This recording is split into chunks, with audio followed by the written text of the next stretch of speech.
नमस्कार बच्चों, मैं सौ Jadhav SY Gokhale education society sir DM Petit high school Sangamner से आप सभी का स्वागत करती हूँ। आज मैं आप लोगों को महाराष्ट्र राज्य पाठ्य पुस्तक निर्मित 8वीं कक्षा के हिंदी सुगम भारती का वीडियो प्रस्तुत करने वाली हूँ।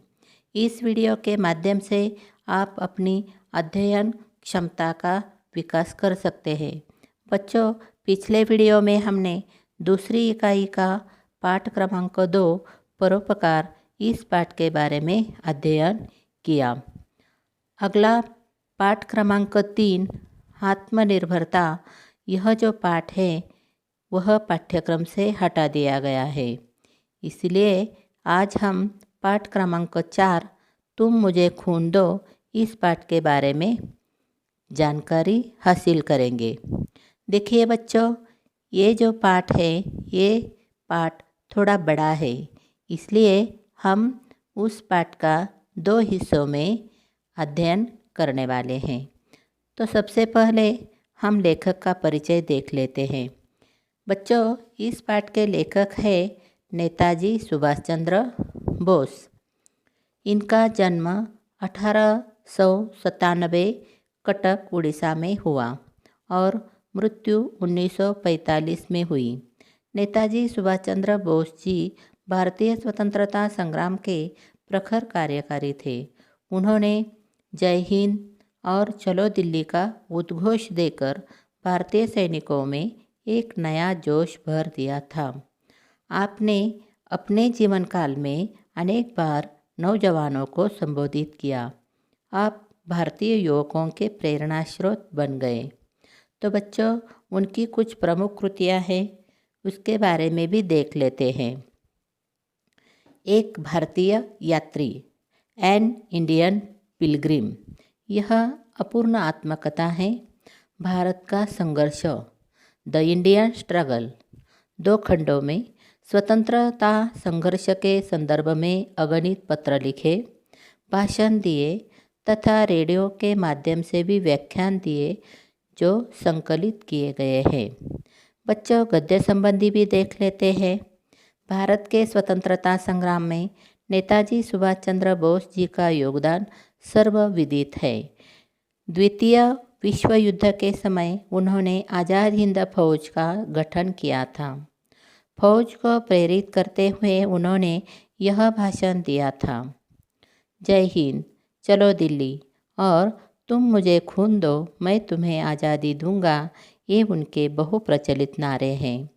उनका मानना था कि स्वतंत्रता बलिदान से मिलती है, खून देकर ही आज़ादी प्राप्त की जा सकती है। उनका आग्रह था कि देशवासियों को सर्वस्व बलिदान के लिए तैयार रहना चाहिए। तो बच्चों, चलिए पाठ की ओर चलते हैं।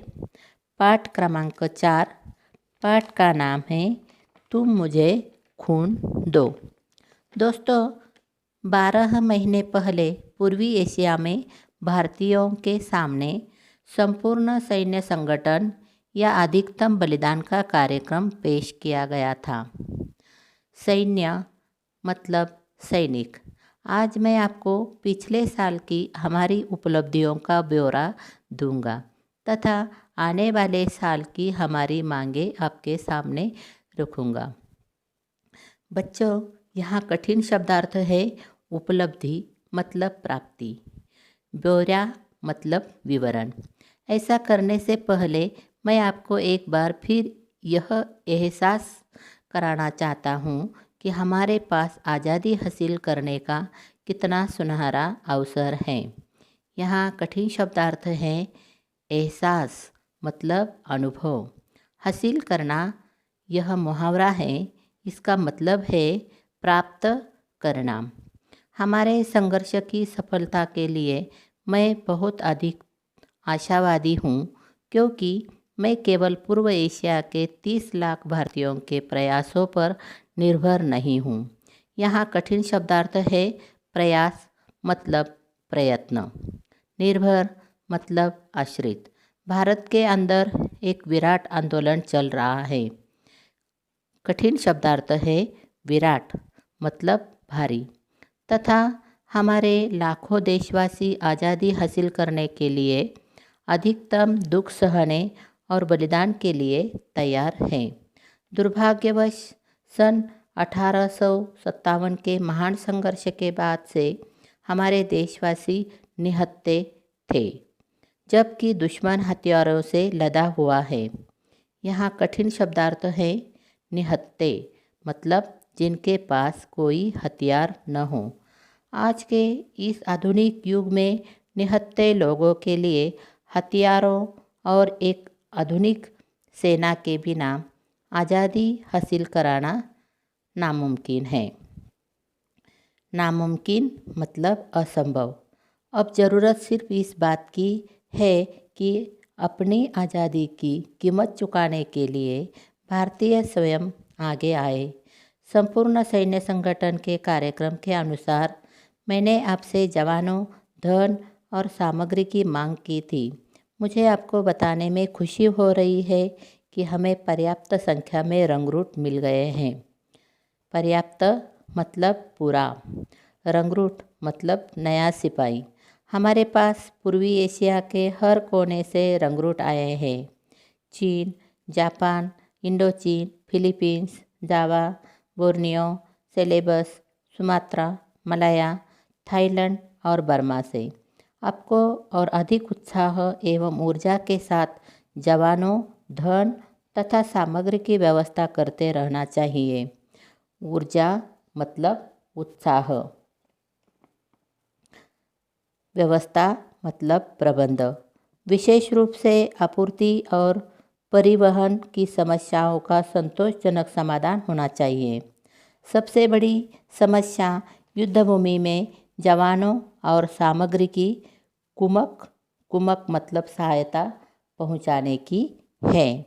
यदि हम ऐसा नहीं कर सकते, न ही हम भारत के आंतरिक भागों तक पहुंचने में कामयाब हो सकते हैं। यहाँ कठिन शब्दार्थ है कामयाबी मतलब सफलता। तो बच्चों, आज हम तुम मुझे खून दो इस पाठ की प्रारंभिक प्रस्तावना बताई। साथ में पाठ का मुखर वाचन एवं संक्षेप में अवलोकन किया। पाठ में आए शब्दार्थ और मुहावरे के बारे में भी बताया, अर्थ ग्रहण भी किया। तो आज हम यहाँ रुकते हैं। बाकी पाठ का उत्तरार्ध अगली वीडियो में देखेंगे। तब तक के लिए घर में रहो, सुरक्षित रहो। धन्यवाद।